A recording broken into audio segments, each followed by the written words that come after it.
Just for everyone's information, Councillor Todd is vice-chairing here today. And please, can you make sure that before you speak, that you introduce yourself? I have apologies from Councillor Soweryhouse and Councillor Quayle. Have we got any other apologies, George? No, thank you. Minutes of the previous meeting, which were held on the 20th of June. If everybody has looked at those, any comments on page 2, on page 3, on page 4, 5, 6 and 7? No, so I can sign those, thank you.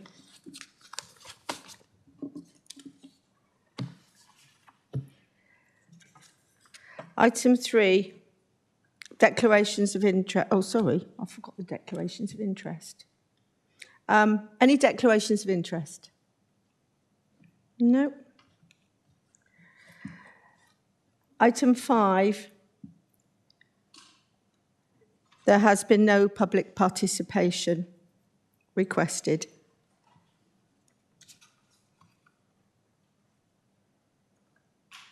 Moving to reports. Thank you to all the officers who have compiled these very detailed reports, also in producing user-friendly front sheets for our young people's summaries. The officers will pick out some highlights from their reports. Questions have been sent in with respect to the reports, which the councillor can ask the question and the officers can respond. But obviously, any other pertinent questions during the meeting can also be asked. So first of all, the Corporate Parenting Performance Report. The purpose of this report is to provide us with an overview of performance. And I think Paul Dempsey is going to talk to the report. Hello, is that working? Yeah. My name is Paul Dempsey. I'm Executive Director of Children's Services. And I'll just take you through the infographics that you've got before you. It sets out the key data for our children in care and care leavers. And I'll just take you through some of the highlights. So you can see the diagram on the top left is just a breakdown of our placement type. You can see 69% of our children in care are in foster placements. That is the same as the last time we reported this data set to the Corporate Parenting Board.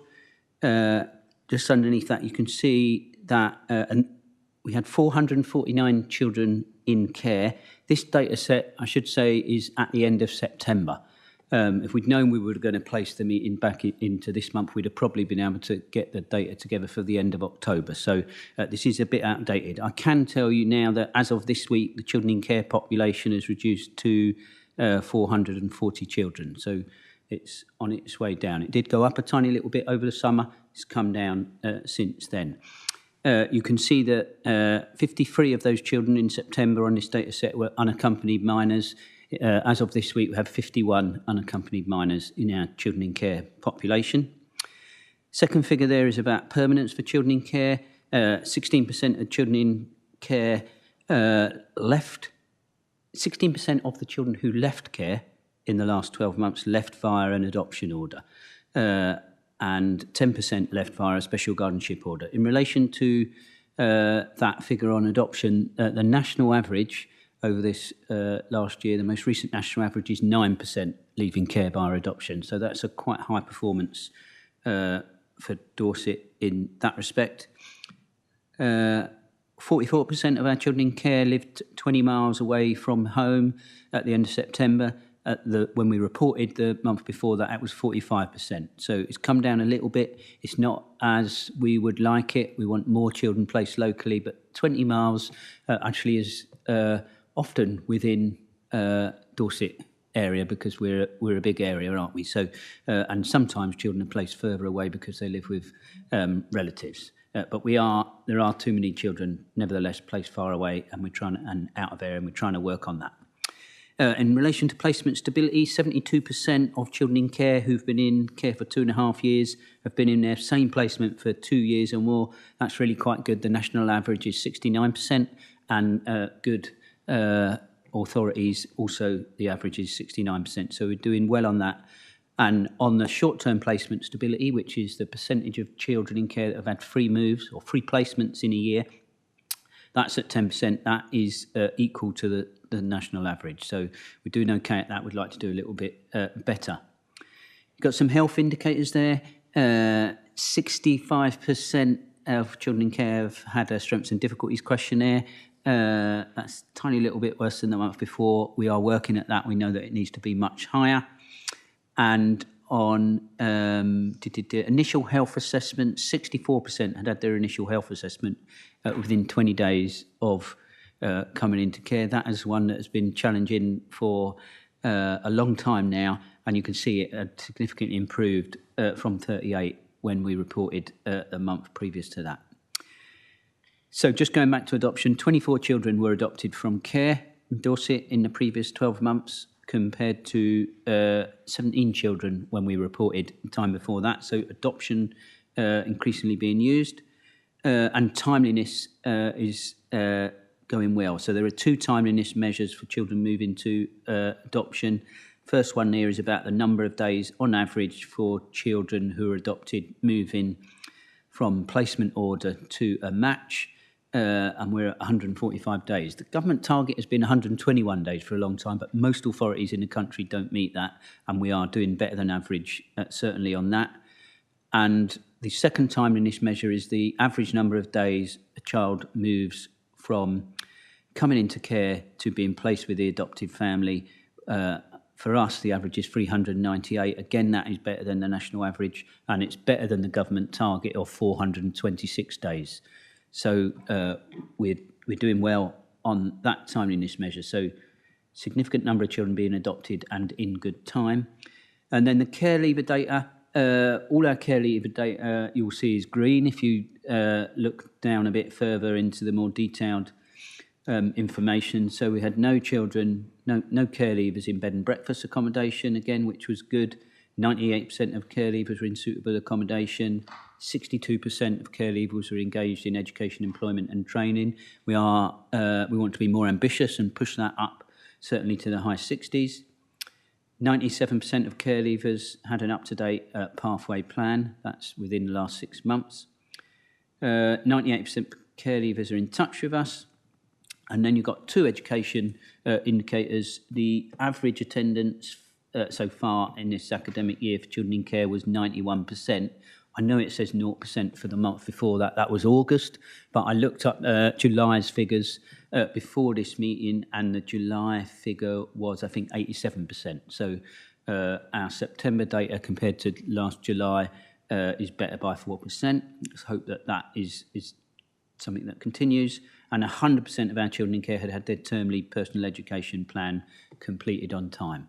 So that's a quick run through of the key data for our children in care, and there's more details that you've had sent out to you.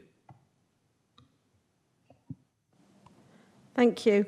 I believe Councillor Todd had a question. Yes. No? No? Okay. Councillor Bell had a question. Oh, sorry. Thank you. Councillor Matt Bell, Radipole Ward.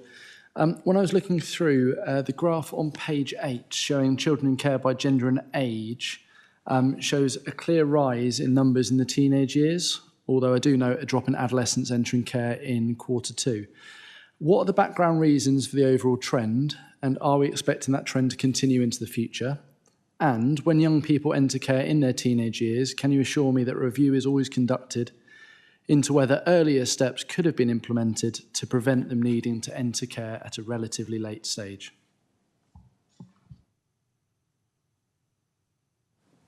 Yeah, thank you for your question. I said before, I think that we got 51 unaccompanied minors, unaccompanied asylum seekers in our care. They are almost always or invariably teenagers, often 16, well, mostly 16 and 17-year-olds. Sometimes we get slightly younger. But so that is a key part of the reason for the rise in adolescents coming into care. We do have local young people coming into care. We work very hard to support those families to stay together. We've got several kind of teams and services that are working on that. Most prominently our harbour service, which provides edge of care support to adolescents and their families to keep them together. So that has been successful, but over the last 2 years, our unaccompanied asylum seeking population has gone up very significantly. Councillor Bell. Thank you. So you talked about the work of the harbour team to keep them together in the first place. Once they are in care, is there then a backward view taken of steps that worked, didn't work, and is a review then taking place?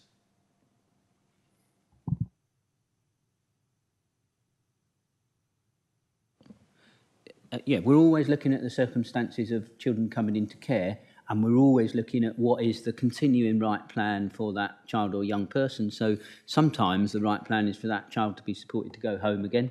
So one of the remits of the harbour service is to support children to go home. If we've done something that we could have done differently or better in relation to a child journey coming into care, we'll try and spot what that is and make sure that we fix that. But yeah, for teenagers in particular, we're always wanting to work with parents and the wider sort of family network. So we're increasingly doing family group conferences to bring families together to see is there a different solution within the family for that child to go home and live with extended family, nan, granddad, uncle, aunt, etc. Thank you. Councillor Parry. Thank you, Chair. Councillor Andrew Parry, West Parley Ward. Delighted to see that we have an improved position on the number of our children in care who are finding their forever homes through the adoption service, and we hope that has a settled space. Could I just get an understanding, please? Dorset Council has a joint venture with BCP Council through Aspire. Of those 24, were they all placed through the Aspire Adoption Agency, of which we've invested quite heavily in, or has there been a use of independent foster adoption agencies? And understand the picture there. Should I pick up on that? I do have other questions to ask, but if we could just focus on the role of Aspire in the adoption of these children, that would be really helpful. Mr Dempsey. Yes, we have used interagency adoptive placements. So our aim is for Aspire to provide all of our adoptive families for all of our children. Where that's not possible or that doesn't happen or they haven't got the family that's the right match for one of our children for adoption, they do on our behalf look right across the country at other councils, other regional adoption agency services or other voluntary services who've got adoptive families that might be a match for our child. There is an exchange of funding in relation to that to pay for that agency's costs, etc. So, as I say, we're trying to limit that because it's a costly thing for us to do, but primarily we're trying to achieve the right plan for the child in a timely fashion. So sometimes we do resort to that. I don't know the exact numbers in relation to the 24 children that are in this report. I think the last time I went to the Aspire board, we were talking about 2 or 3 adoptive placements that we'd bought in the previous year.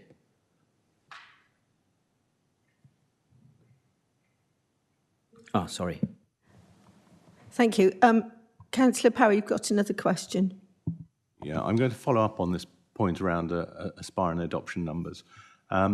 Terrific that we have this increased number of young people, as I say, finding adoption space. The flip side of that coin is, of course, an increased risk in adoption breakdown. which I know we will want to do everything we possibly can do to mitigate that. Can we seek some assurance from you, please, of what steps have been taken to deal with this increased number of adopted people that we have to ensure that they are in a settled forever home and we don't have what would be the catastrophic outcome of a placement breakdown? Paul Dempsey. Yeah, thank you. So one of the other things that the Harbour Service does when they're working with adolescents on the edge of care, they're sometimes working with adoptive families, just as they're working with other children and young people in the community.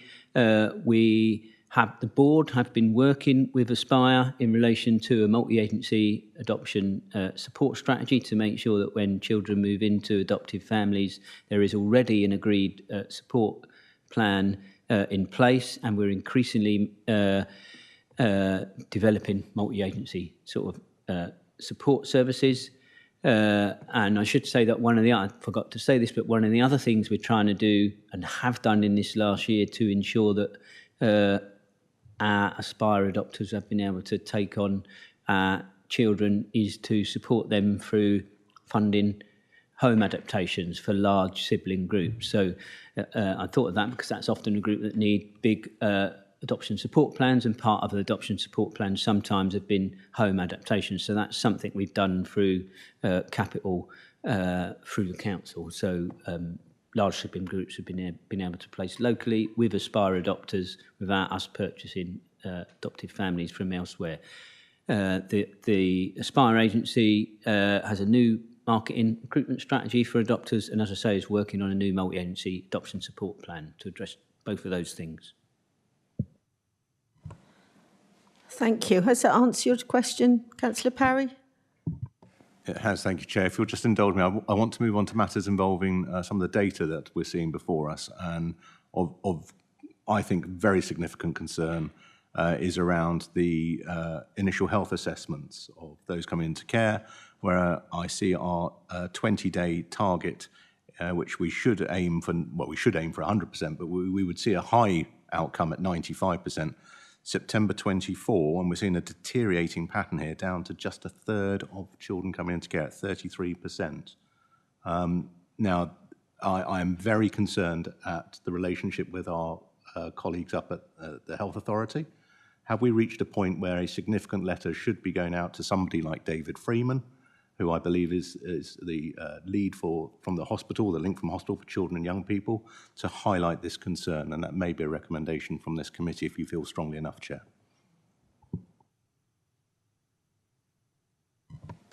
Any more questions from anybody? Councillor Sutton. Thank you, Chair. Yeah, mine follows on directly from Councillor Bell's, actually.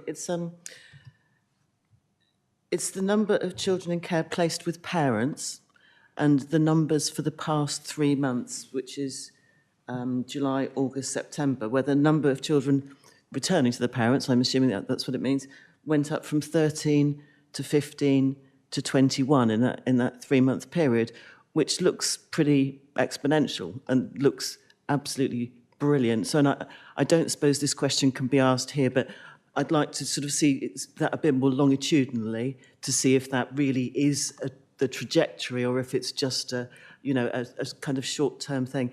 And I suppose my main comment on that is obviously we've put, massive and really successful work into Pathfinder, into fundamentally keeping kids at home. But if I'm right about these numbers, that's showing that we're far more successfully returning kids to their families. So I wondered if we could just have 2 or 3 sentences about what we're doing differently that's made that return higher. Sorry, I forgot to introduce myself again. Councillor Claire Sutton, Cabinet Member for Children's Services, Education and Skills. Thank you, Councillor Sutton. Paul Dempsey. We are always reviewing children and young people in care's plan. You'll hear from the independent reviewing officers shortly through their independent reviewing officer report. They review children's care plans all the time. It's always on the table. Always the question is asked, is the most suitable plan now for a child to return home? We are increasingly using family group conferences. We have a permanence tracker now that heads of service run in the localities that tracks all children in care's permanence plans, that really pushes plans for adoption, plans for special guardianship orders, and plans for reunification home to family, for example. So those numbers for children going home go up and down, but we certainly are really focused on it and trying to ensure that if that's the right plan, we make it happen, and we put child in need support plans around that family when children go home. And as I say, we're looking at the wider family network getting involved in that. So, yeah. Thank you. Councillor Somper. Thank you very much. Following on from Councillor Parry's, Councillor Jane Somper Beaconwald. Following on from Councillor Parry's question around independent health assessments, which I don't think we've had a response for. There is a linkage of the annual health assessment, which is also in a worsening number. So if you're not getting the initial health assessments done, you're clearly going to have an issue following on from that for the annual assessment. So this is a continuing flow of delay. Can you respond to that, please? Paul Dempsey. Yeah, thank you. It's as equal concern to me and us in the council as it is to Councillor Parry and Councillor Somper. This has been a difficulty that's been ongoing, I think, for the last 2 years. The number had got better this year, the indicator, and performance was significantly better for part of the year, and it's come down again. So it has been a bit up and down. We have been working with our health partners to support them to try and address that. There are some difficulties with, or some extra difficulties with some of our young people in care because they live out of Dorset and far away, and so we're negotiating with other health authorities, and I think there are some extra difficulties with unaccompanied asylum-seeking children in getting those medicals done in a timely way, but it is of concern to us. We don't think it's good enough.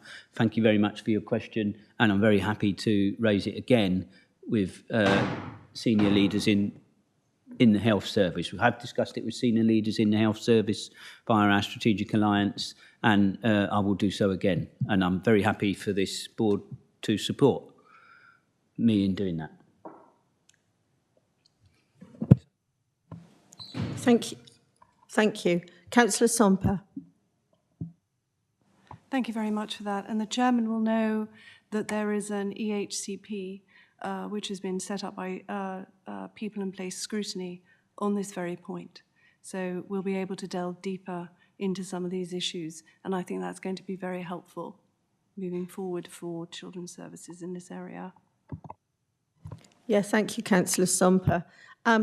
Should Councillor Parry and Councillor Somper join me in putting something forward to David Freeman and in support of Paul Dempsey, then we could, hopefully you'll engage with that with me.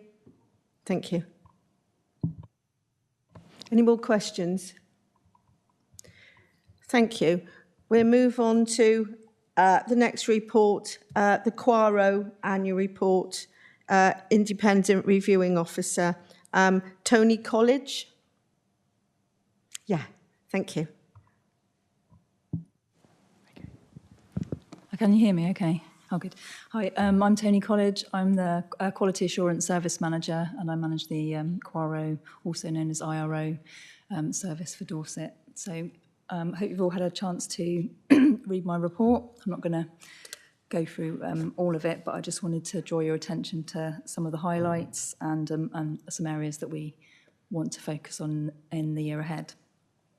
So firstly, just wanted to draw your attention to the fact that we've continue to have good timeliness with most of our reviews held on time and the recommendations completed within 5 days, which is the target for those. And we also have a consistently high contact rate with our young people. So the team have completed 1,280 reviews this year, and the number of the reviews completed in timescales has improved. So most months of the year, that's over 90%, and we've had high points of 97 and 100% some months. Some of the lateness on the charts can be caused by the writing the minutes up, just the way the data is collected. So some of those reviews are actually in time, they just don't show on the report. The other thing I want to draw your attention to is how we're sort of building on the escalation approach broadly with pre-escalations and also recognitions of good practice. So the formal and informal escalations this year has remained steady. We would like that to be higher, but it has remained steady this year. And introducing the pre-escalation option has been able to show and evidence the kind of the regular challenge that my team provide to the social work teams, just in a more informal way.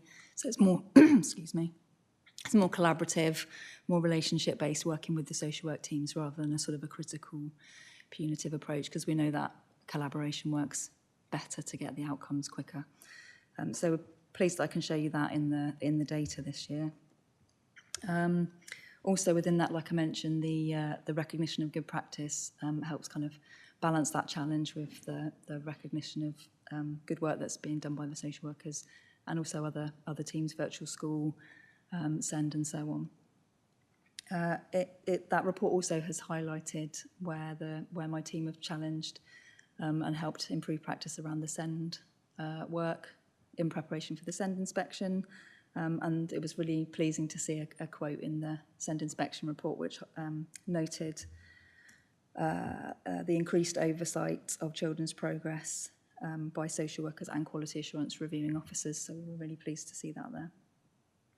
The other thing I'd just draw your attention to is the positive feedback we've had from young people, parents, foster carers and colleagues, which I've highlighted in the report for you to have a look at. The quarries were described by young people as friendly, respects my opinions, hears what I say and acts on it, really listened and did something about it quickly. So that was good. And then from parents, we also heard, I feel I'm spoken to as a person, not talked down to. And he does raise things on our behalf. We get each other now. So that's good to read those bits of feedback. And then areas to work on. This year we really want to focus on reducing the drift and delay in between the reviews. The reviews are either 3 monthly or 6 monthly usually. So I'm introducing systematic progress checks in between those reviews so we can check in sort of in a more structured way, check in with the teams, see if those recommendations are being progressed before the following review, just so we can track those more systematically. They do check in with the teams, but this will give us a footprint on the file and we can hopefully get more traction that way. The other thing we want to work on is we've got really high rates of participation in child and care reviews by young people, but I want to improve the quality of the participation. So rather than young people participating in a simplistic way or maybe giving their views, how can we kind of improve the quality of that participation, make sure they feel really comfortable and part of that process and part of the decision making.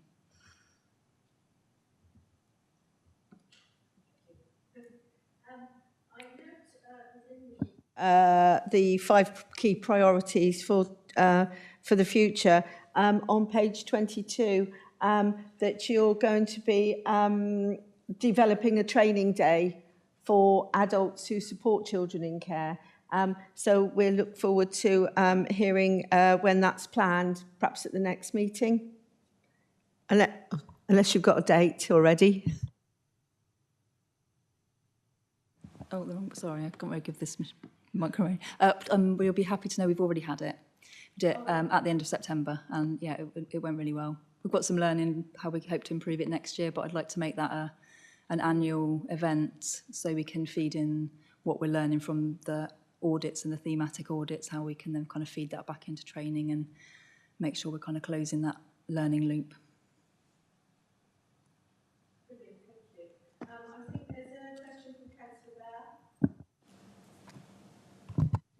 Yep, thank you. Councillor Bell, Radipole Ward. On page 36 of the agenda pack, which I think is page 10 of this specific report, the following section stood out to me. We also receive feedback from care experienced young people that meetings in general can be challenging times where they do not always feel able to speak up. Please can you outline what reasonable adjustments are made to suit individual care experienced people to address their concerns and enable them to engage more effectively and comfortably with the meetings?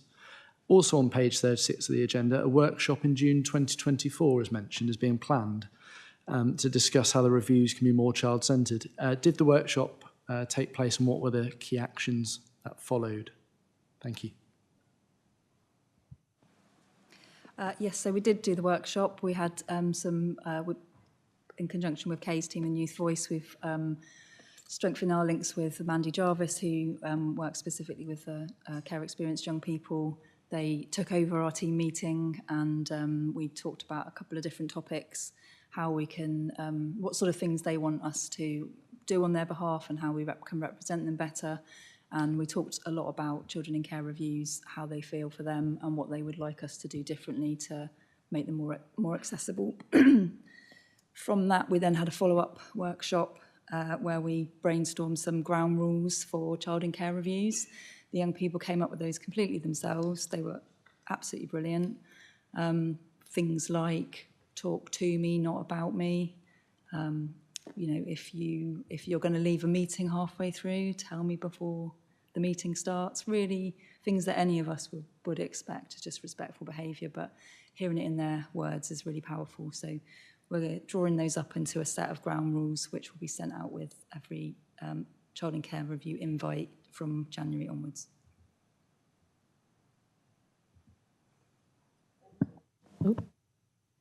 Thank you. Any more questions? Councillor Parry? Thank you, Chair. Slightly unusual for a report that ultimately I think would find its way through to Council is that in areas shown on page 25, when we look at health and wellbeing implications, other implications, they are put as non-identified. Risk assessment, which we would normally expect to see something we would hope would say current status low and future status low, it's not applicable. Inquiries impact assessment, not applicable. There is a concern that when we then scroll down further into the report, if I've got this right, no, it's reviewing officer's report. I just want to understand why a report from officers wouldn't want to identify risk to the council and us as councillors, particularly in our role as corporate parents, so that we could have the assurance that we are in a low risk area, or whether there is a medium or a higher term risk to us and that we should be aware of that. Thank you. Tony Coolidge, would you like to respond? Sorry, I don't understand the question. Would you mind explaining it?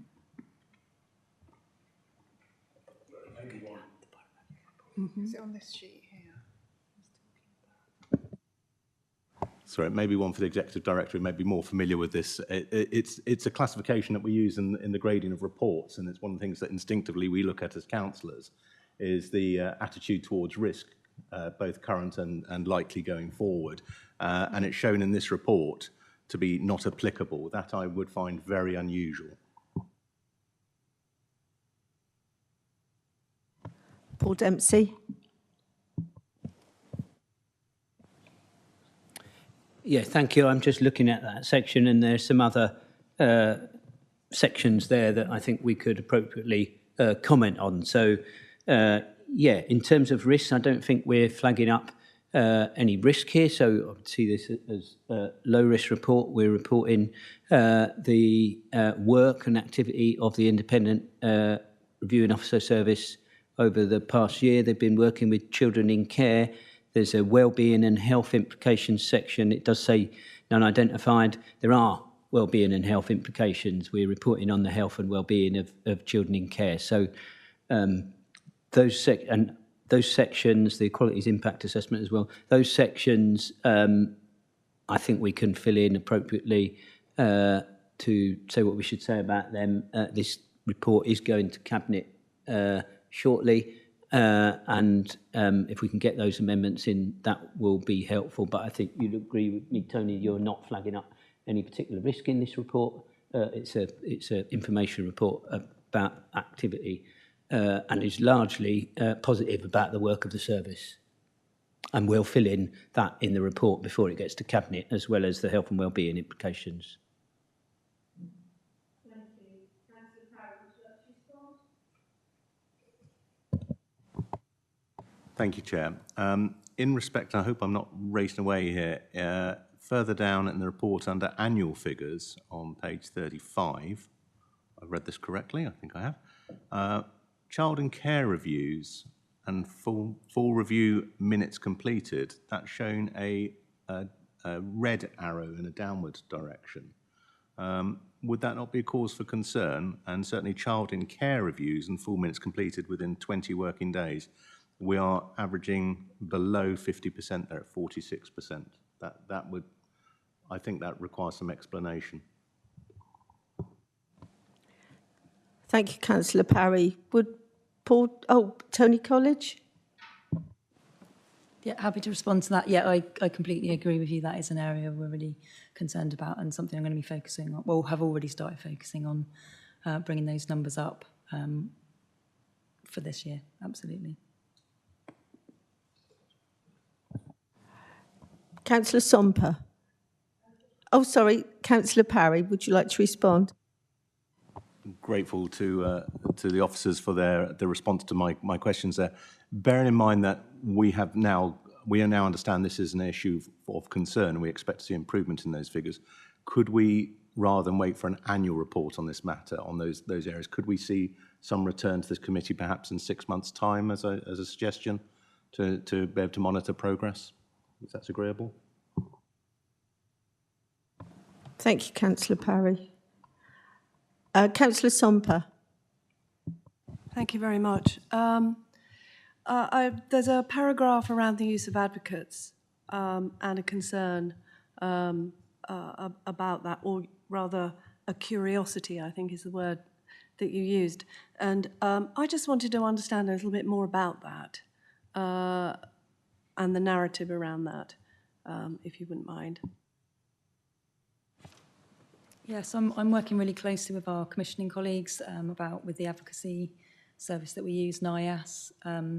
There's lots of different ways that young people can express their views. We're just commissioned Mind of My Own app, for example, which is a way young people can, you've heard of that, so it's a way that they can actually give their views directly and not need to go through somebody else. My team have been pioneering the rollout of that, and I've been hearing some really nice feedback about how fun it is to use, how much young people are enjoying using it, so that's really positive. I've been meeting regularly with the team at NIAS to look at ways we can promote greater use of advocacy, their kind of like comms plan and promotional activities to get that rolled out to social workers and used more often. The other thing we've got to think about as well is how we want young people to feel they can come to their reviews and express their views without, sometimes they feel that actually using a foster carer that they already have an existing relationship with, or speaking directly to their IRO. Their IRO is an advocate of sorts. So there's lots of other ways their views can be advocated for, or they can advocate for themselves. But we are working really hard on getting those advocacy figures up because we do want them to be better.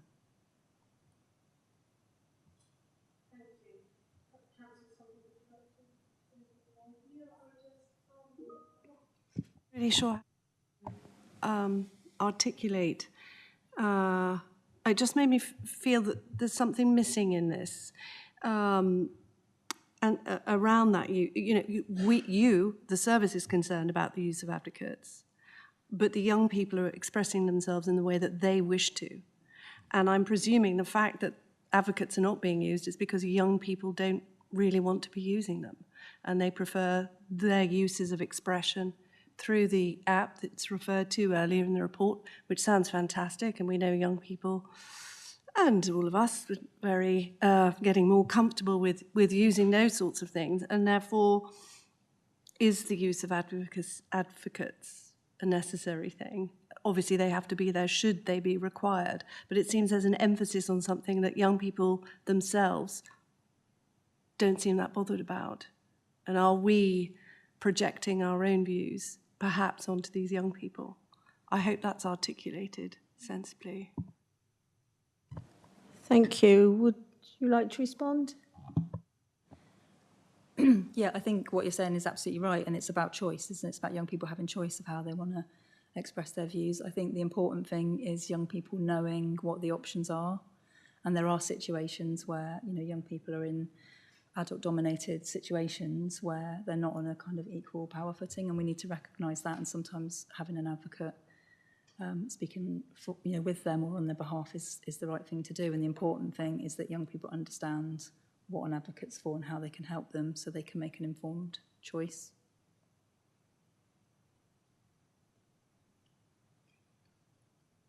Any more questions? Councillor Somper. Thank you.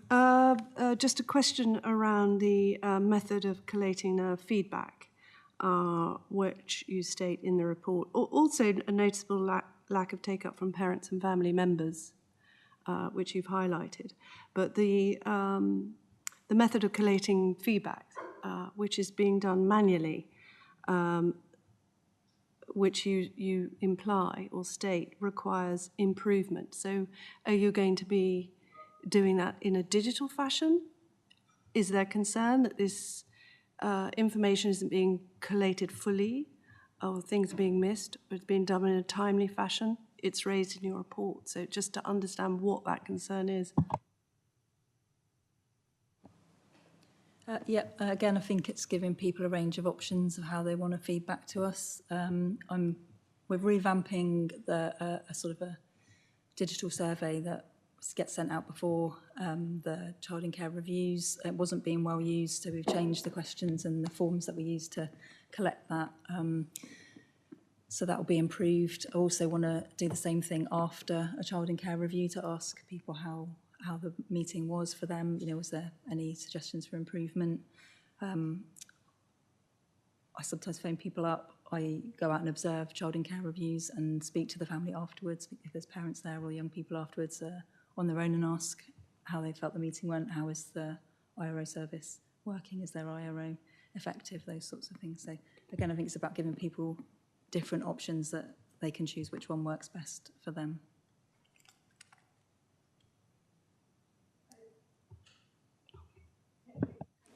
We move on now to item 8, Advocacy and Independent Visitor Services Update. Tina Ironside.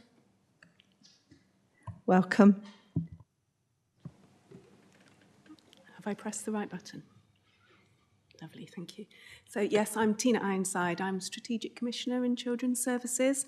I'm presenting the report today on behalf of NIAS, who we commission to deliver both our advocacy and independent visitor services.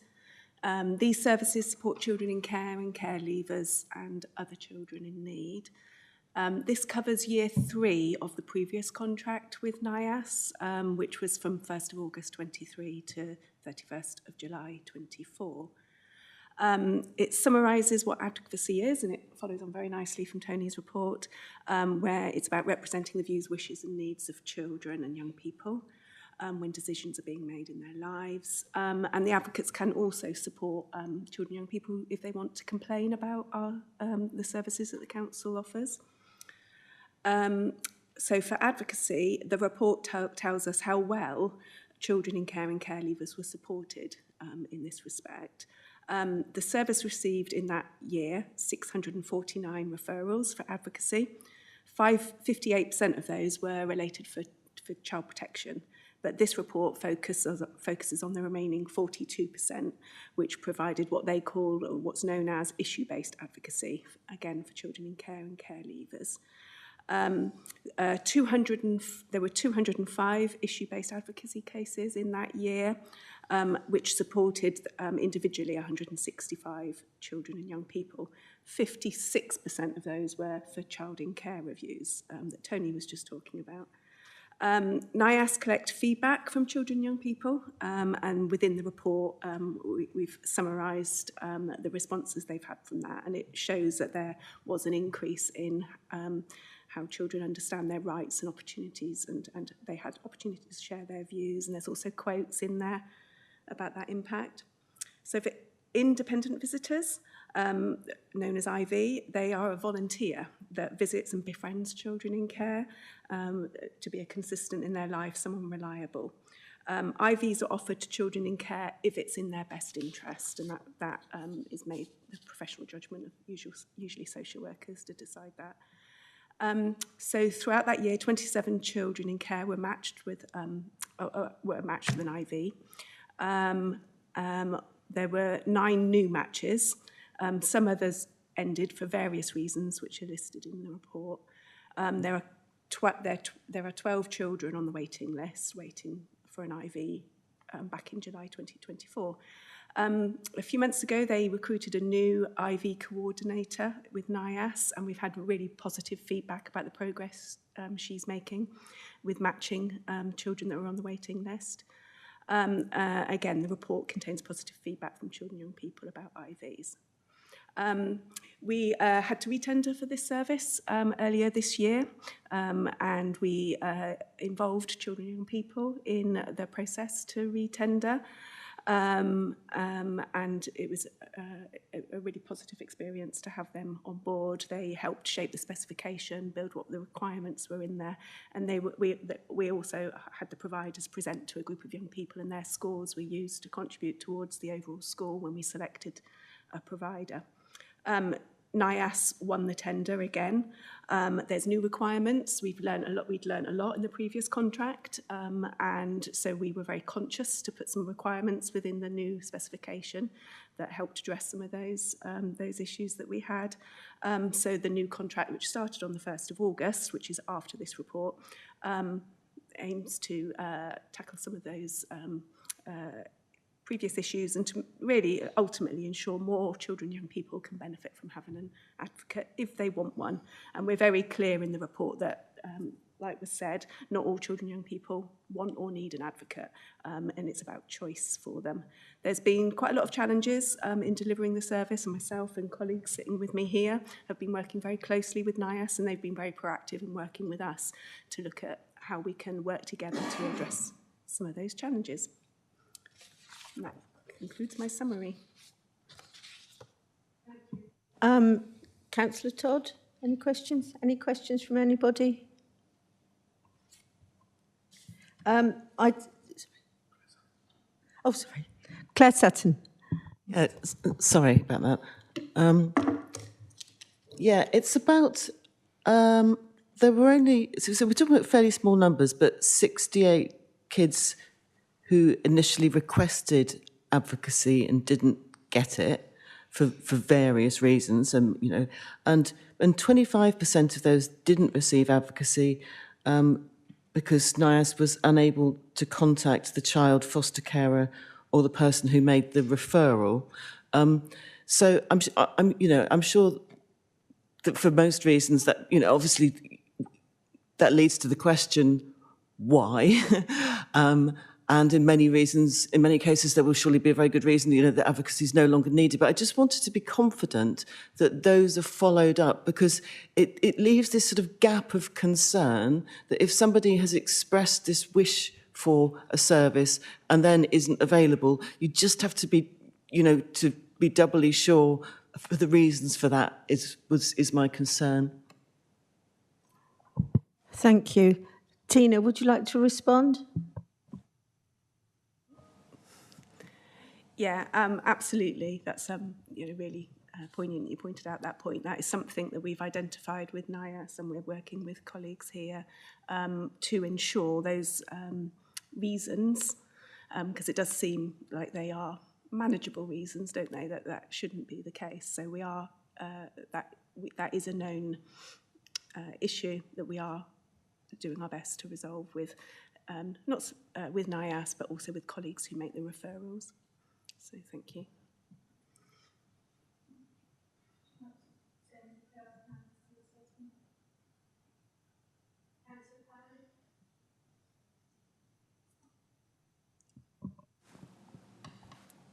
Thank you, Chair.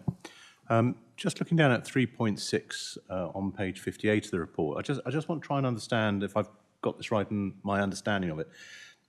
85%, this is of the 165 children and young people using the service, 85%, overwhelmingly, that is, white British. Now, our children in care, of course, those numbers have changed enormously in the course of the last 2 or 3 years. And it's not standing out to me, unless I've missed it somewhere else in the report, where we are supporting our unaccompanied asylum-seeking children. I would expect to see that reflected somewhere in those figures, and they're not. Thank you. Tina, yeah?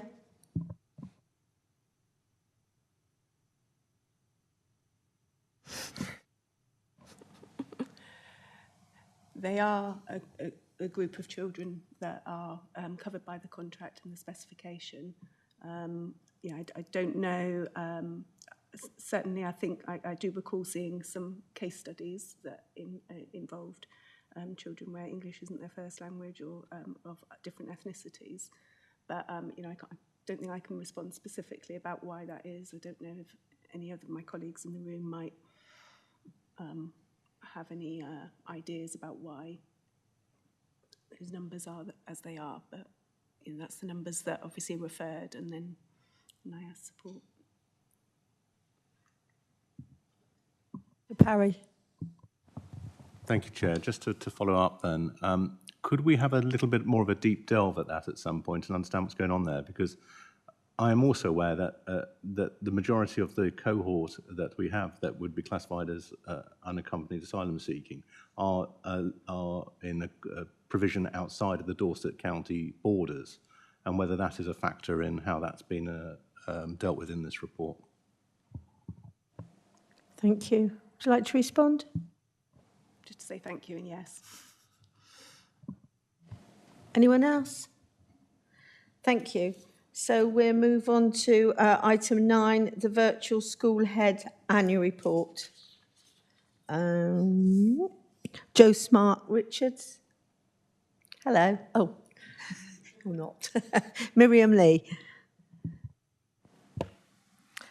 Thank you. Miriam Lee, Head of Children Thriving in Education. I'm here in place of Jo Smart-Richards, who's on a leadership course today, and who is the virtual school head and service manager for the virtual school.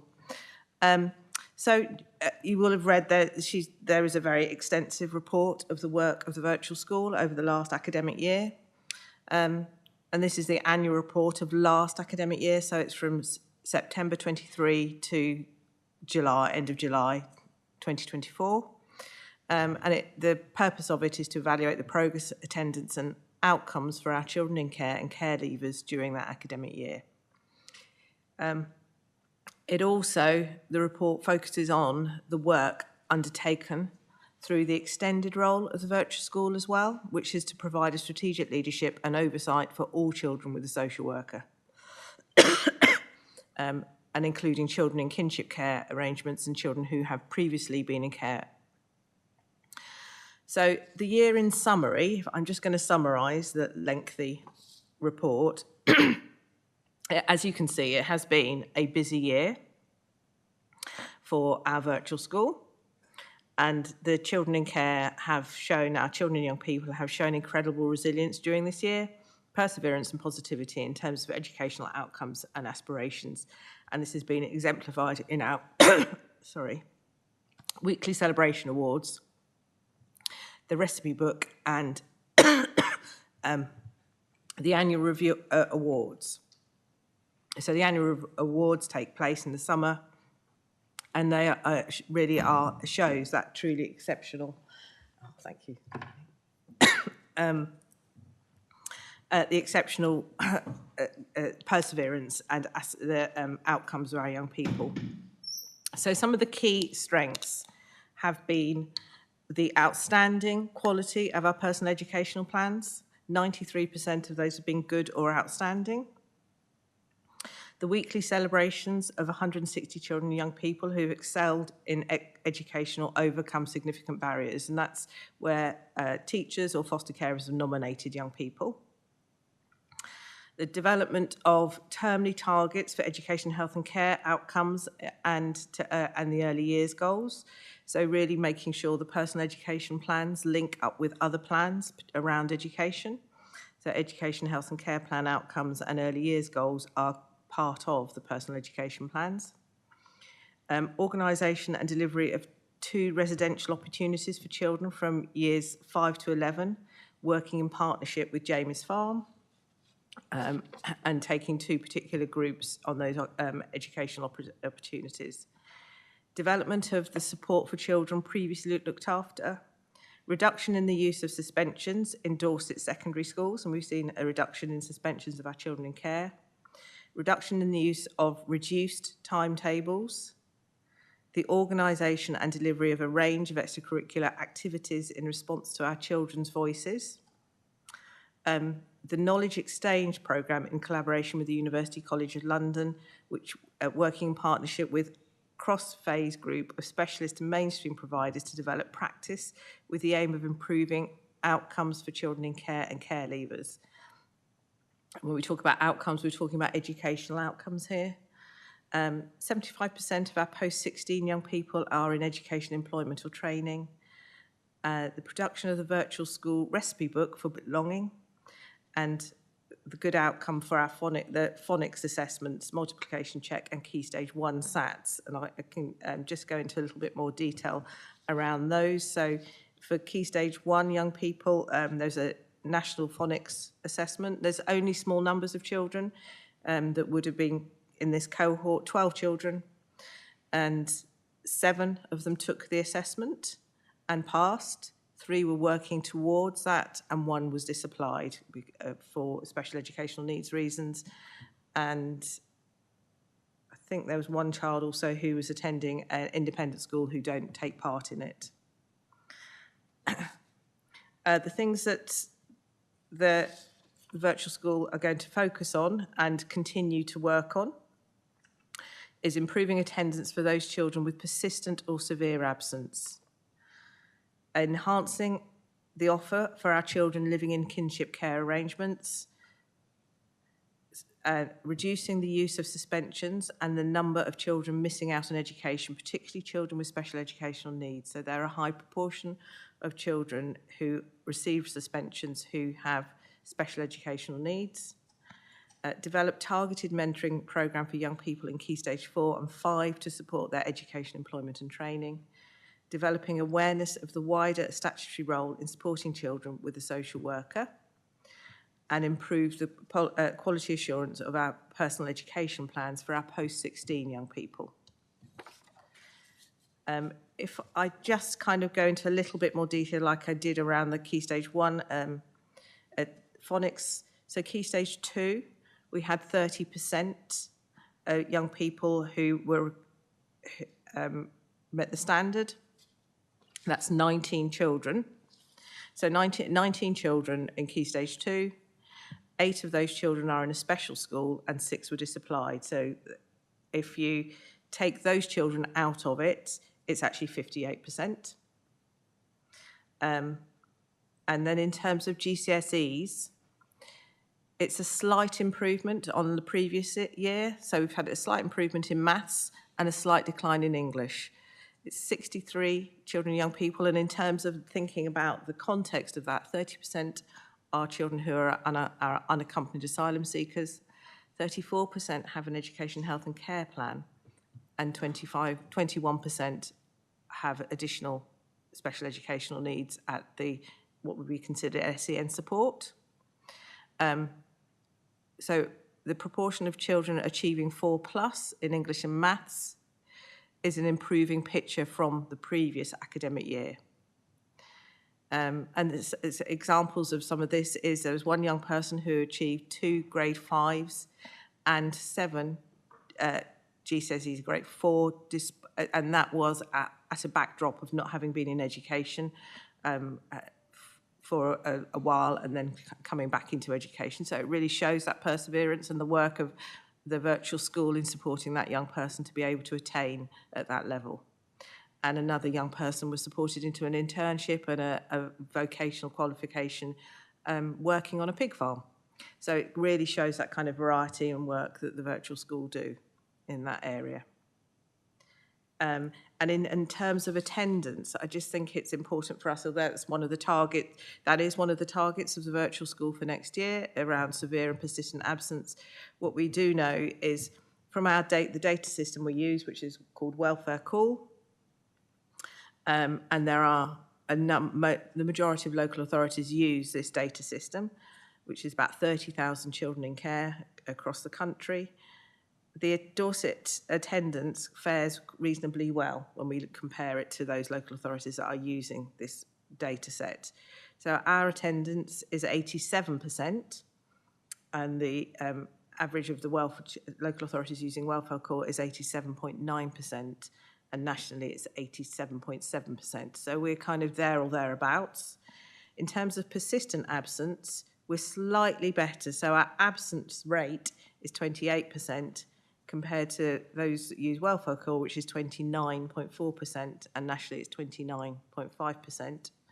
And in terms of severe absence, our severe absence rate is 6%, whereas it's 9.2% for the local authorities using Welfare Call and 8.5% nationally.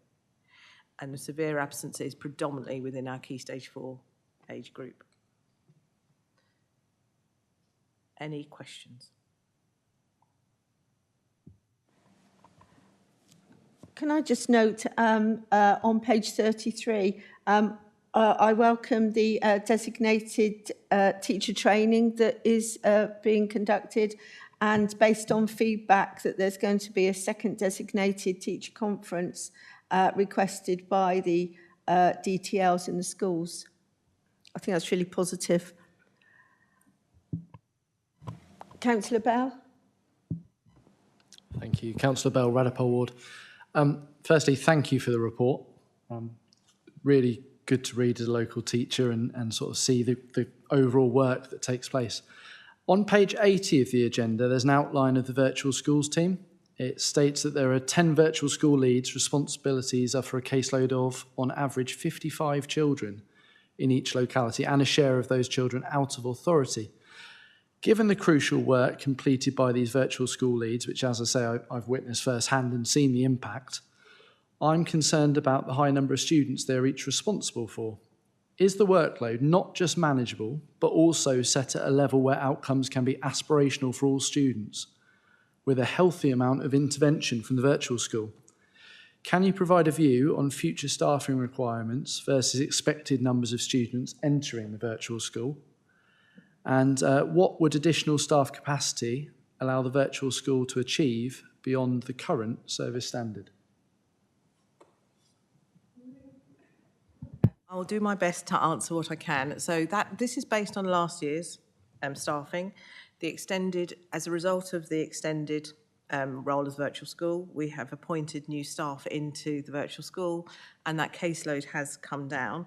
I think the important thing to also note is, and because of that, we're able to achieve completing personal education plans within those first 20 days. That 100% were completed, if you remember from the data set.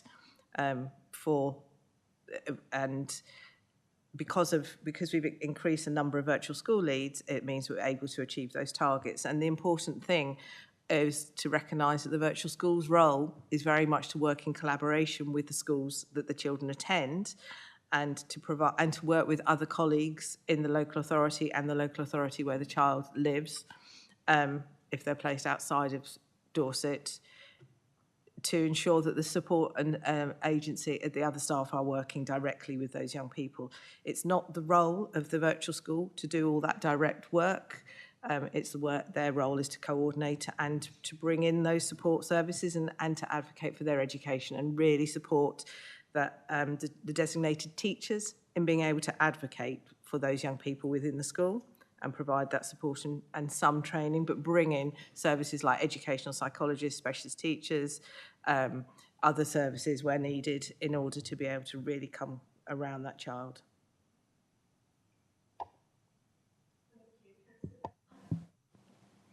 Thank you. And I've been involved in lots of meetings with virtual school staff over the years. I really value it. And what I'm trying to get across is I think we almost can't have enough.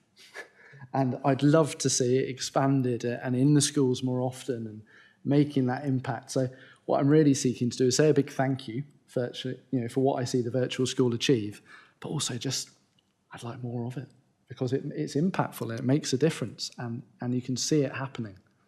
So I'm just supporting the virtual school and I will always seek to do what I can to encourage more resources into that service because I think it is invaluable. Thank you. Councillor Sutton. Thank you. Just to say as Cabinet Member, I can hear you. I'm listening. No promises, obviously. But it was a more general comment.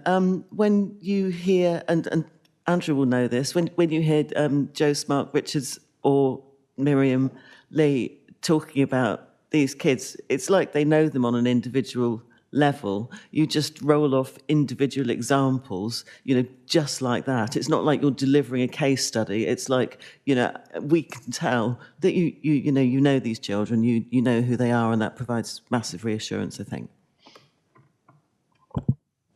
Thank you. And Councillor Parry. Thank you, Chair. Yes, I wholly endorse what Claire has just said there. You wouldn't be surprised to hear that from me as a former Cabinet member and a former chair of the Virtual School Governing Board, who I think we should acknowledge the work of that Governing Board in supporting these children and young people and their aspiration. I have to say one of my happiest memories of my tenure was, of course, the invitation to attend the Virtual Schools Awards. I'm very pleased that that is continuing. I would suggest if such an invitation were to be circulated amongst us all, we would be very, very appreciative of it. But it really is a fantastic celebration of their wonderful achievements. But I've got to turn to the issue around school exclusions, pupil exclusions, because this is something that I know an enormous amount of work has been put in. We were very concerned at one point around permanent exclusions, and we were trying a range of policies, looking at managed moves and various matters to support those children and young people. But the figures are still there, and they show that school exclusions are still the case. However, how can I put this? All schools have always told us that they have a policy of inclusion, but some schools were able to demonstrate it better than others. And is it a case that we still have some work to do with particular schools in the county in their role of supporting our children and young people who are in our care? I hope I've put that tactfully enough. Yeah. Thank you. Miriam. Thank you, Councillor Parry, for that question. And it's a very good point. We know that we have, in order to change culture and ethos, we are, as a local authority, at the Virtual School, work very closely with our psychology service and our children and young people mental health team who work with our schools. And one of the things we've really been focusing on is rolling out therapeutic thinking and relational practice. And recently, the Virtual School have also bought these training headsets, which bring to life the experience of young people who are in care, and it enables you to experience what it's like and the impact on neurological development. And we're beginning to start to use that in our schools where there are we have to have slightly different conversations. We know that in order to change culture, it takes a little bit of time, and it is about working with the leadership team. So, and in some of our schools and settings, we're working much more closely now with our multi-academy trust leaders in order to influence that change in culture and always challenge for our young people because they deserve better.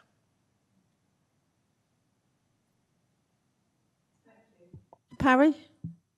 If I may come back, because I suspect we are returning to a recurring issue here, which is the capacity of educational psychology services to support children and young people in our school settings and our partnership arrangements with health authorities on that. I do hope that one of the learnings or one of the messages that can come from this meeting, I'm looking at the Cabinet member who's nodding in agreement with me on this because we've had many conversations about it, but is that we can once again say to our partners in health, at every step of the way, we are seeing in the data here the concerns, and if we are serious about challenging things like school exclusions and promoting cultures of inclusion to be more positive about it, then we've got to get ahead of the curve in terms of supporting them through educational psychology services. I don't imagine I will get a lot of pushback from officers on that. I suspect they will find me supportive in that. As I think most of your colleagues agree. Miriam? Yeah, absolutely. And I think it's not just about appointments of psychologists, it's also about where their time is being taken in terms of the volume of other work like education, health and care needs assessments. And if lots of those are happening on certain months, they're not able to do the earlier intervention work. We're reasonably well staffed for a local authority of our size. We have a small number of vacancies which we're going to actively recruit to, but in terms of making sure we have enough resource to do that earlier intervention and whole school work, and working with our colleagues in the other parts of children's services. So educational psychologists also work across the system. They provide supervision to other members of the children's services, as well as working directly with schools. But yet, no pushback in terms of always have more. Great, if we can find them. Is it okay with everybody if we move on now? We've still got quite a lot to get through. Can I just... so now, item 10, the annual LADO report. Martha Sharp. Hi, I'm Megan Cameron-Brown. I'm the head of service for local authority for quality assurance and safeguarding partners, and the LADO service sits within my service, and so I'm going to present the report on behalf of Martha, which is one of our LADOs. So I know that you've all read the report and understand that the LADO service manages allegations against staff and volunteers that work with children, and obviously we focus on those that work in children within Dorset. So just to do some highlights, there was 658 contacts with the service the financial year of 23-24, and that was an increase on the previous year, which likely has contributed to the amount of training that we've done around, to a variety of different agencies, which contributes to an increase in referrals because people understand how to best use the LADO service. Out of those referrals, 189 progressed to initial evaluation meeting, which is consistent with the previous year. Again, the number of referrals relating to where the subject is employed, we had 30% of those referrals relating to education. This was a slight decrease from the previous year. We do expect education to be one of our highest referrers because that's where children spend the most of their time. So that's not a reflection on our schools particularly. It's just where many LADOs see the highest rate coming in. We do also had an increase in a variety of other settings making referrals this year, including our fostering service, which I'll get to shortly. The greatest type of referral coming in was transferable risk. So this was, again, slightly different on the previous year, which the type of abuse was physical abuse, which was still high and, again, expected and often the case across LADO services and across local authorities. Transferable risk is in relation to concerns happening outside of the workplace and someone's personal life. Again, this is encouraging in the sense of people understanding how to report transferable risk and making sure that it is coming through to the LADO service. So just looking at our fostering service, of course, the Dorset LADO covers foster carers who aren't employed by our service but live in our area. But just looking at those that are employed by the Dorset fostering service, we had 22 referrals in the financial year that this report is relating to, which was an increase from the previous one. 8 of those were substantiated, 13 were unsubstantiated, and 1 was unfounded.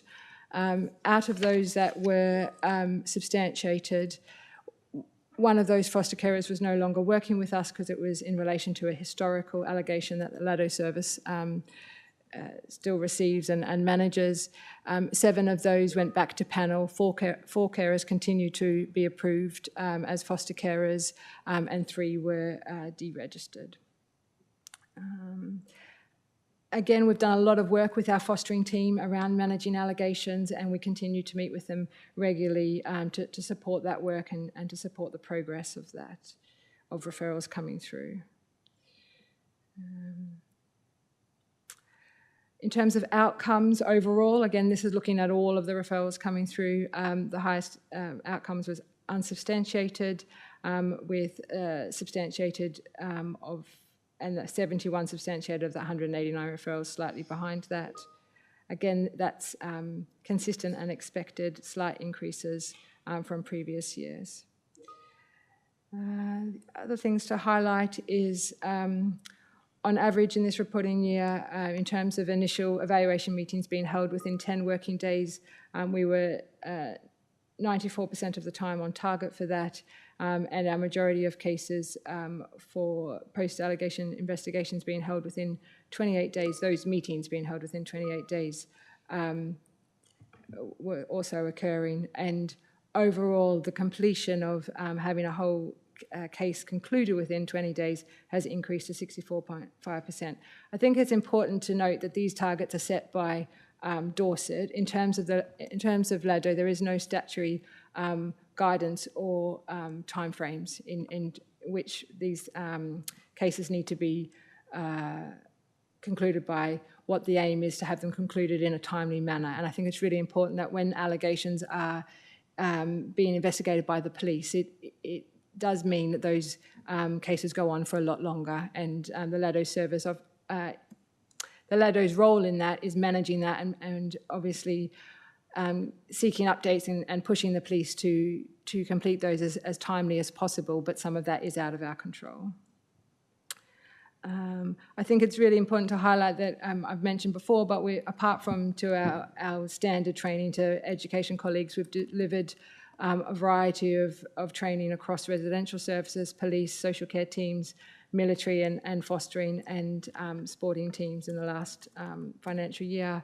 And that included training about 78 of our police officers with 2 aims in mind: to help them understand the allegations process and also to build our relationships with the professional standards units in the police, so we can make sure they're referring their own officers when there's concerns appropriately as well. And that's it. Happy for questions.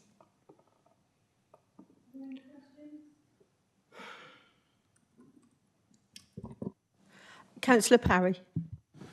Thank you, Chair. Only in respect of 10.2 in the report, which I just wanted to reflect upon a moment, if you may, with me, page 128. Looking at that data, there's a threefold increase in terms of contacts, but in terms of substantiated claims, almost nothing has moved, which I'm a little bit surprised at. So I just want to I think we'd probably just want to try and understand what's going on behind those figures that we're seeing. At one level, a massive jump in figures, into contact figures, but whether it's referrals or substantiated or even dismissed figures remaining relatively low there over a 6-year period.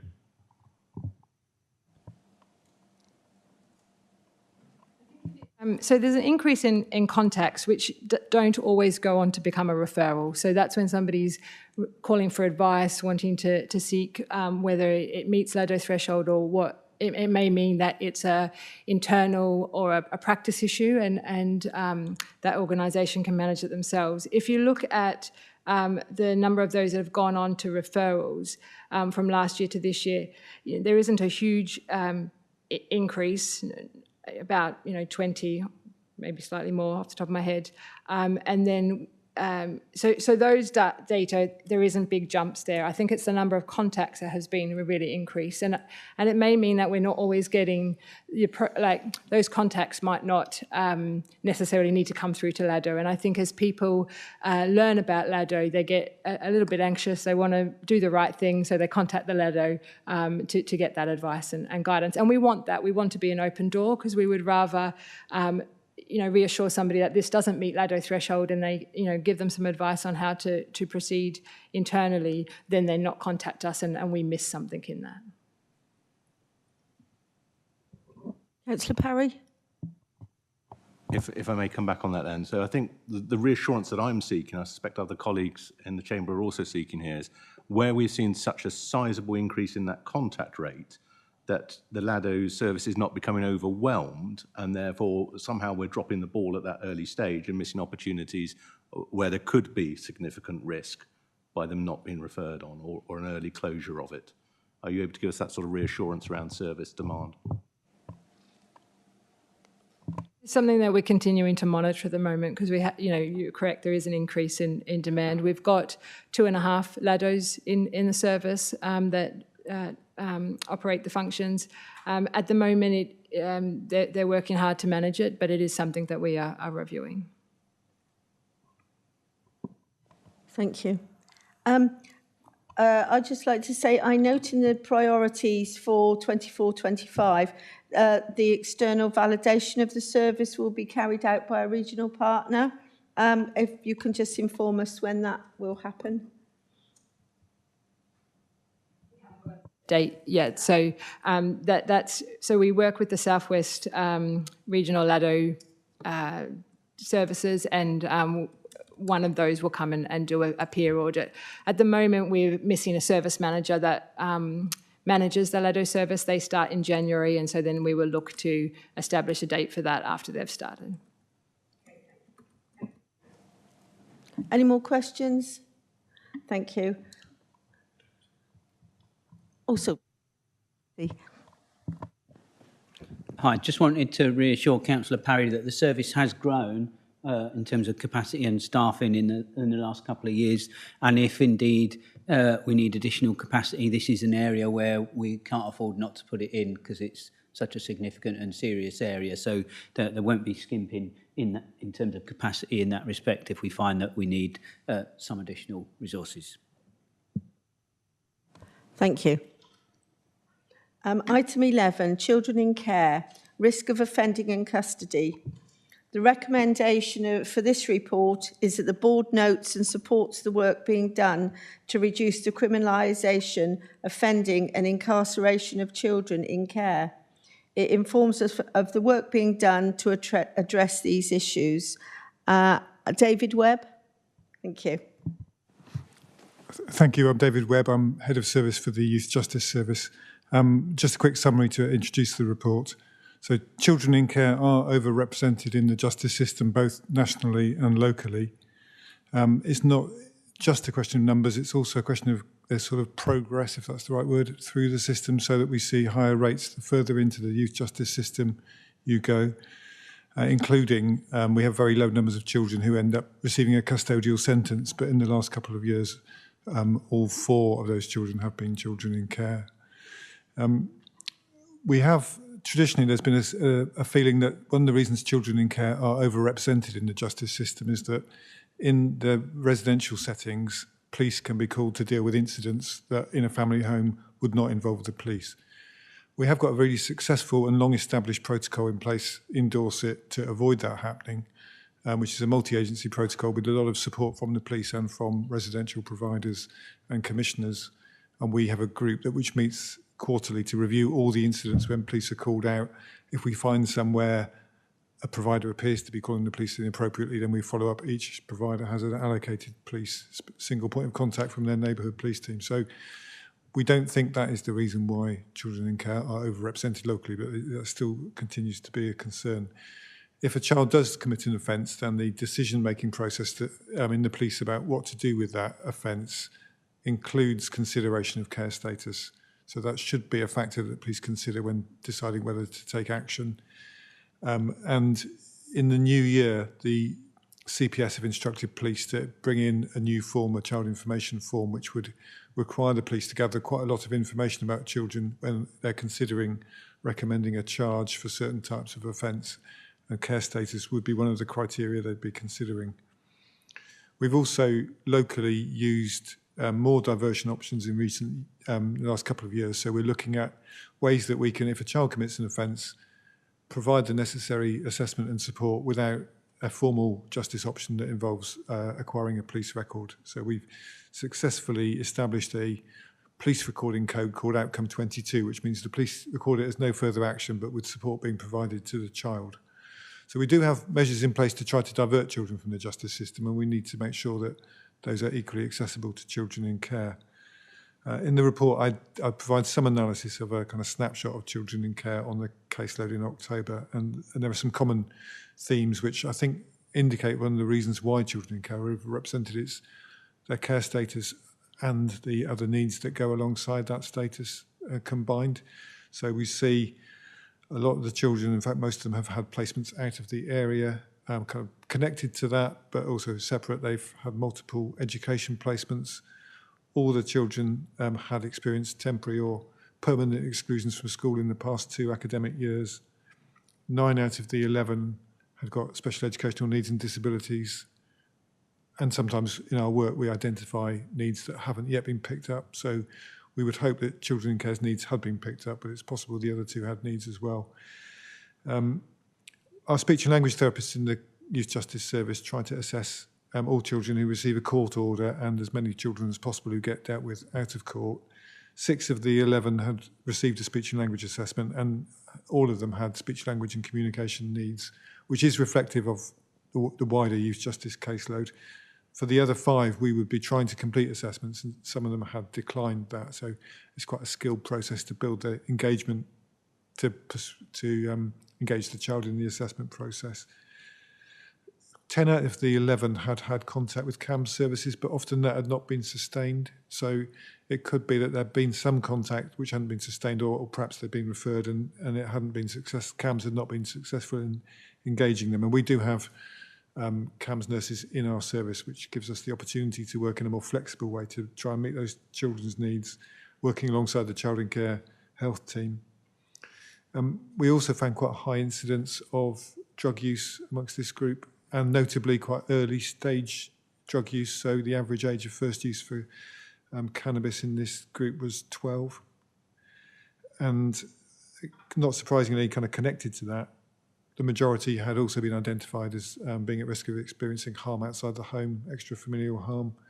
And obviously that wider context of these different types of harm intersect, and offending is one aspect of other concerns for the child.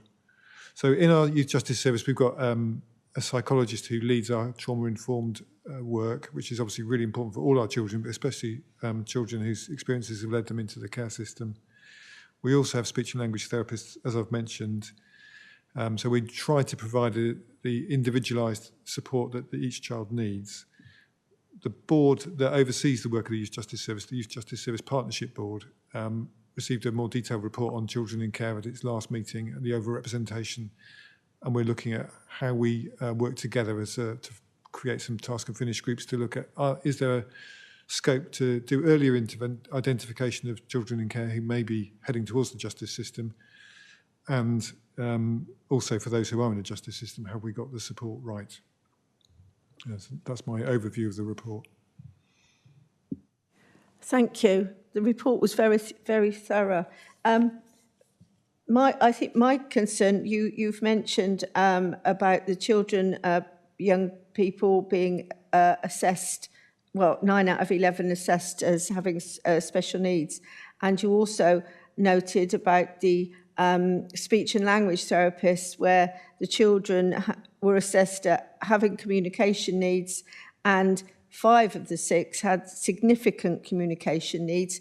My concern is that actually none of these young people had had their needs identified before they entered the youth justice system.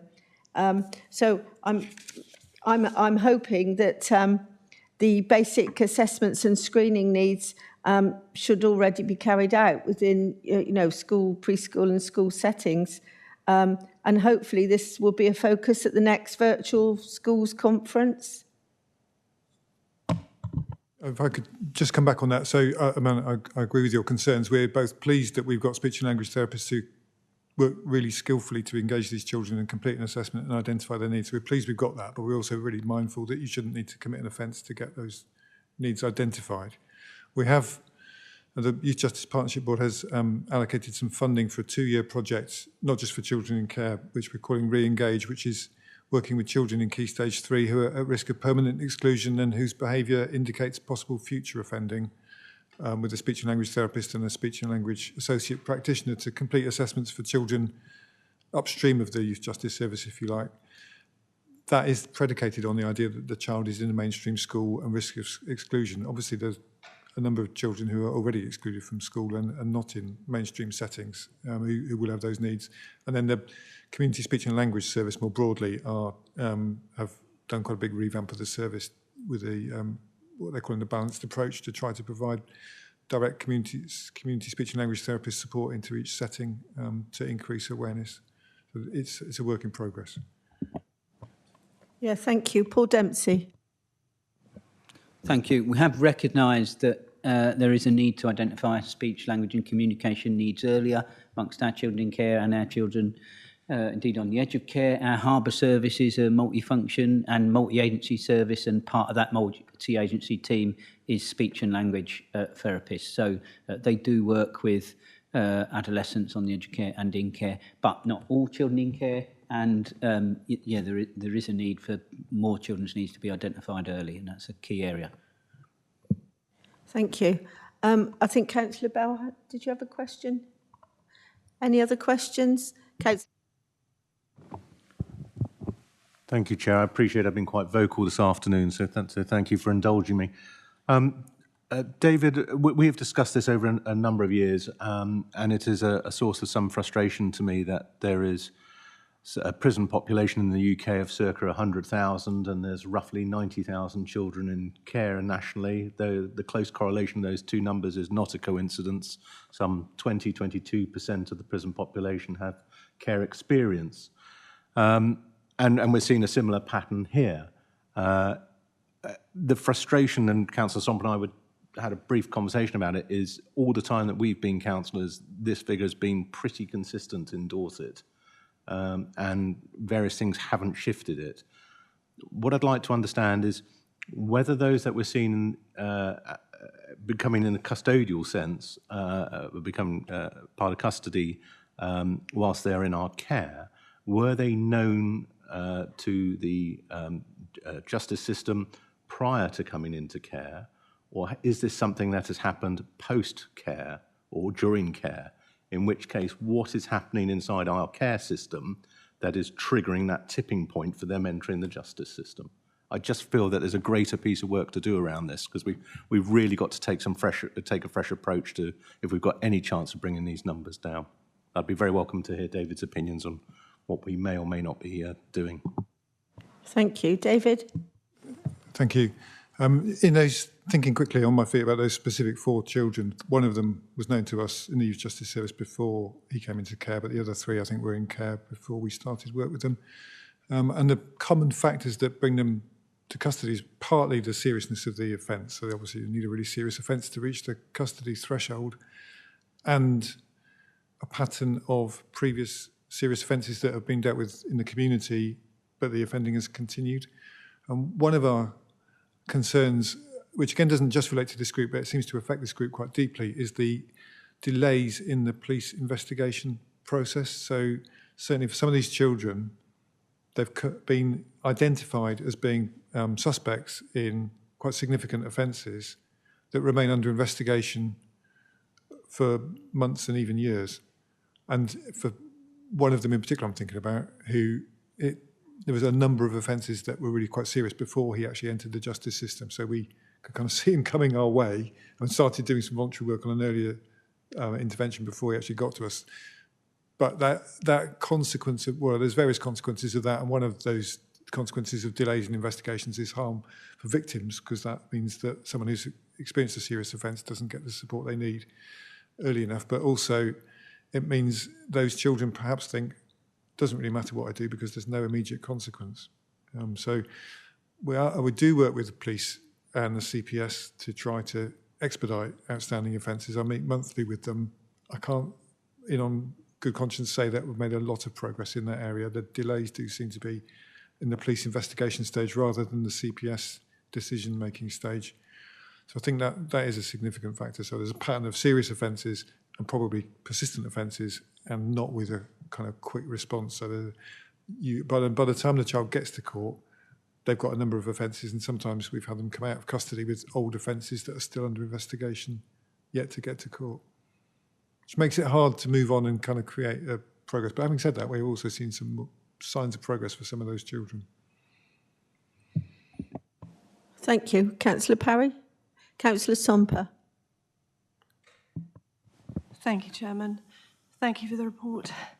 I've just actually gone back onto the virtual school report because I wonder around a correlation or connection between a severe absence from schools and leading further on into these activities. I think to me it seems an obvious connection.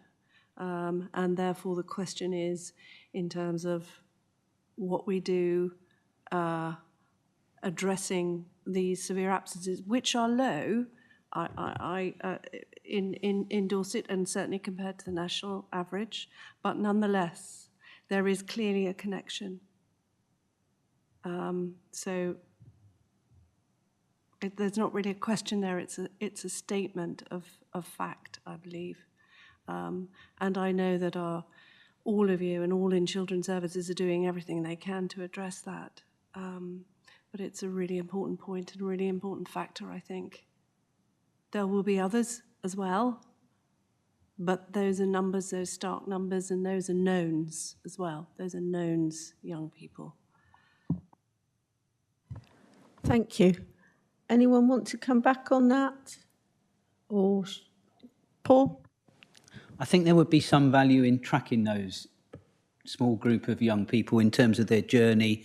And I know we know some of the typical circumstances that David's highlighted, but I think there would be some value in tracking their journey and seeing where we could have intervened differently. There is absolutely a correlation between those young people getting in trouble with Youth Justice Service and not being in school, either through non-attendance or being excluded. We know that, and exclusion from school is common in other significant events. Children, young people involved in child safeguarding practice reviews, etc., etc. But it would be useful, I think, David, to do that work locally on those children, young people. And I think one of the projects we've been exploring through the Youth Justice Board and some Youth Justice Service money is an initiative around education, isn't it? You might want to say something about that. That is the Re-Engage project, I think, which we were talking about, which is the speech and language assessments for children at risk of school exclusion. And we are being quite flexible with our criteria for that to try to make sure we do identify those needs. It's a big problem. And another factor that we see is the multiple placement moves for some of these children. And obviously that is disruptive to education provision. And I know the virtual school worked really hard to try to get education in place quickly if the child moves, but it is disruptive. And the Councillor Somper's right. Children who are not in school are a concern because they're not getting the education they need. And obviously we've got worries about what they are doing during those school day hours. Will be value in tracking some of those children, as Paul Dempsey said, and perhaps you will report to our board next time that we meet. Would you? Thank you. Yeah. Thank you. Anyone else? So we move on to item 12, Corporate Complaints Team Annual Report. Anthony Bygrave. Thank you. Many thanks, Chair, councillors, members, colleagues. My name's Tony Bygrave. I'm the manager of the corporate complaints team at Dorset Council.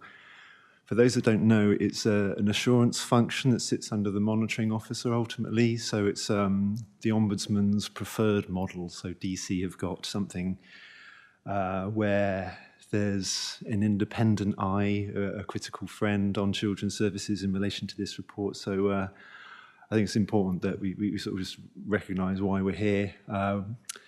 This particular report, there's a lot in it because it echoes the report that was taken to People and Health. Some of it's statutory, and I think it's important for the people here to actually absorb some of the figures that are being talked about. As background, it sets a scene of actually quite a busy complaints function, quite a lot of feedback coming into the service, a number of complaints being upheld, not so much from the Ombudsman.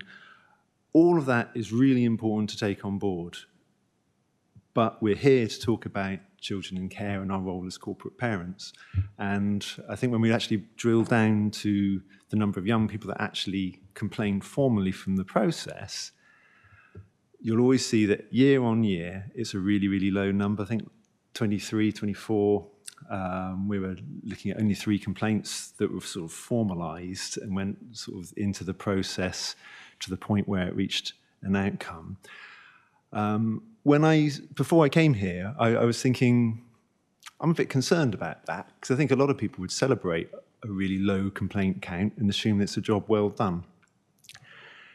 And listening to Tony at point 7 earlier on, I thought she came across brilliantly, and I actually felt myself becoming more and more assured through the course of this scrutiny committee that the reason I'm seeing so few complaints coming through the corporate process is because we're getting a lot of it right through good work through the quarries, through good social work, through good work from the locality managers.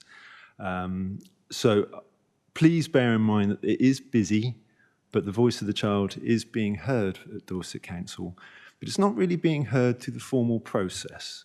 So I guess I'm duty-bound to always challenge that, are we doing enough to sort of make it clear? I know that we are, because I've seen our entry level, I've seen the website, I've seen the journey that young people can go on. I'm interested in this app that Tony was talking about. I'm really keen to hear, are we missing anything there? So where we are today, I'm conscious that this is 23-24, which is a history now, in a way, isn't it? It was a bubble in time at that point. And again, listening to what Tina was saying, and our relationship with NIAS is excellent, and we're seeing some really good, well-formed complaints coming in now, 24, 25, as we're at the end of Q3. We're seeing some really good, useful, fit-for-purpose complaints coming in, which I think is the voice of the child. Still really low numbers, but I'm really pleased with where we are. And again, thanks to Tony and Tina, I thought points 7 and 8 were really good. I'm conscious of the fact there's a really low number of complaints, but I will take any questions before I just ramble on like I always do. So thank you, Chair. Thank you. Any questions? Everybody seems happy. What was I going to say? I just wanted to thank you for the very clear graphics on page 149 and 150. I like that kind of graphic. And actually, even though it's very clear, it's actually quite informative. So thank you for that. If there's no questions, we'll move on. Item 13, health of children in care and emotional well-being of children in care. Louise Harris-Smith. Hello. Louise Harris-Smith gives her apologies today. So I'm Jane McLennan, Head of Service for Care Leavers and Unaccompanied Young People, and I've been asked to summarise her report, and I will try and answer any questions. Paul Dempsey just wants to say something. I just wanted to sort of, ask the board how they felt about that. It's obviously a report not produced by the local authority. It's been produced by our health partners, which is absolutely right. It's their report. They can't be here today, but the report was submitted. It's on the agenda. Jane is happy to summarise. She won't be in a position to answer on behalf of the health service. So I don't know how you felt about that as a board, but we've asked Jane if you wanted her to summarise to do that. I will be taking up any issues that arise from here with our health colleagues, and if the corporate parenting board wish health colleagues on another occasion very soon to run through that report and be accountable in the way that they would have here, then that is, I will arrange for that to happen. But I just wanted to kind of explain that so that you know that Jane isn't in a position, obviously, to answer those questions, but is here just to help, really, if the board wants her to try and summarise. Yeah, thank you. I think it's disappointing that our health colleagues haven't come to this board today. Councillor Parry? Thank you, Chair. I'm grateful for Jane at least providing representation, but I have to say, and I don't want to either sound patronising or even misogynistic in this or any other expression of negativity, but I do think the message needs to go back that this really is a poor level of representation that a senior, we would expect to be seeing the very highest levels of representation from the ICB at today's meeting, not least of all because all our discussions up to now have involved significant elements of health and an underperformance in areas of their service. I'm going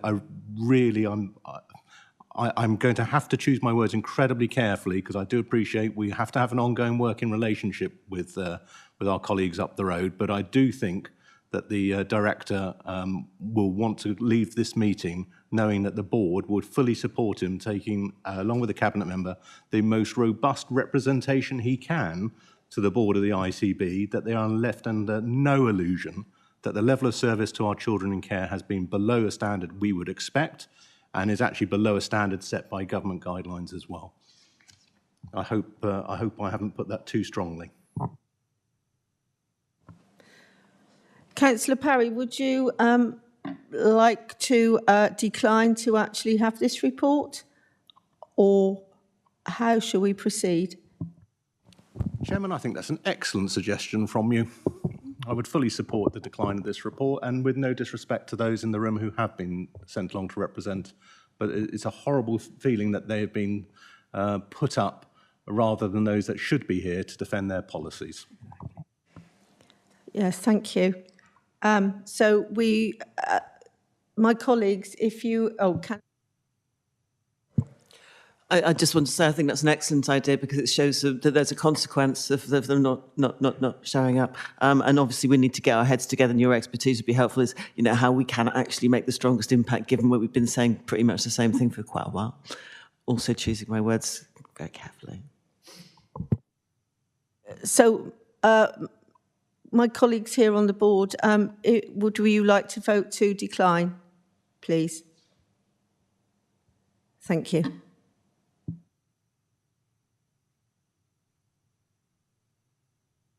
Oh, sorry. We'll put something together about that. And apologies for your attendance.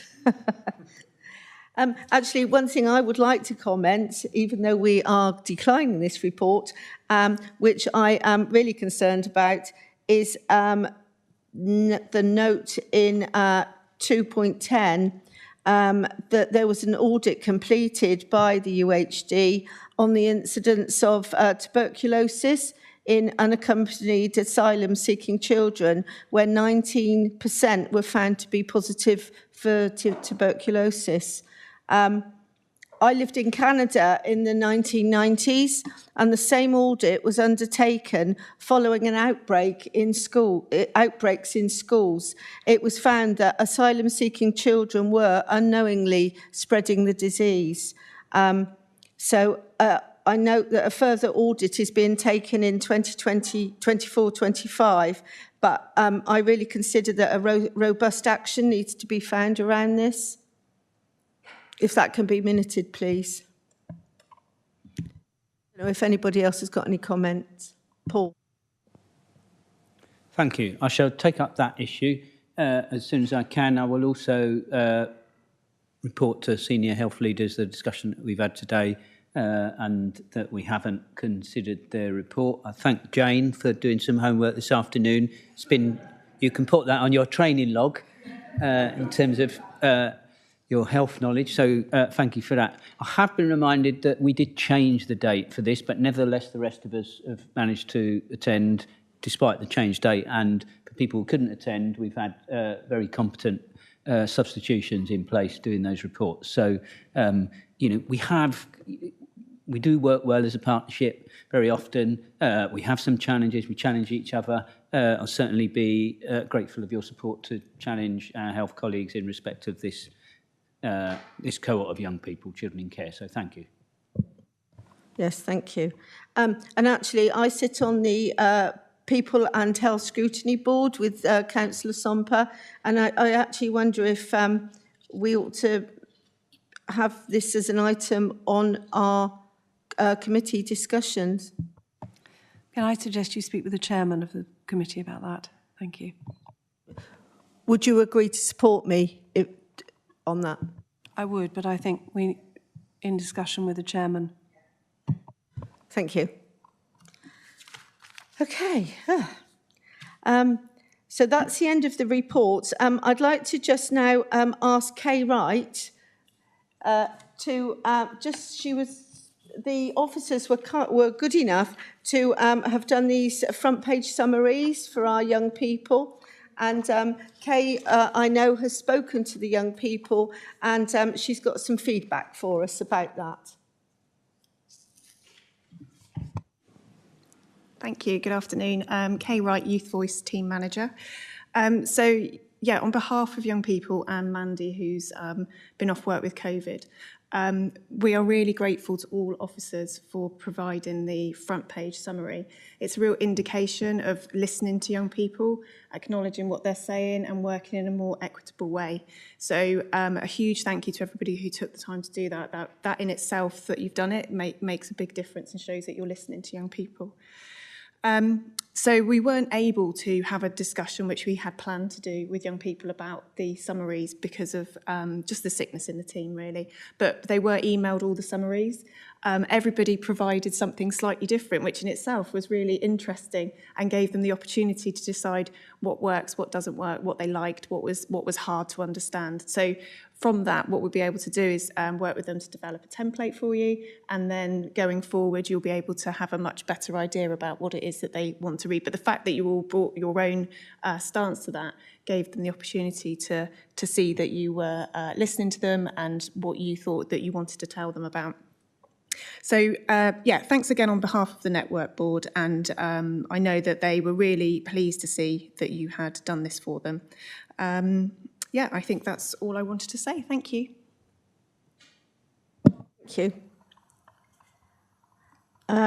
So, item 14, the date of our next meeting will be, our next formal meeting will be on Thursday, the 19th of June. And the next informal meeting will be held on the 30th of January. Item 15, there are no urgent items to report. And item 16, there is no scheduled exempt business to report. So I can close the meeting at 16:52. We did quite well. Can I just thank everyone for participating today? I think the questions and the answers have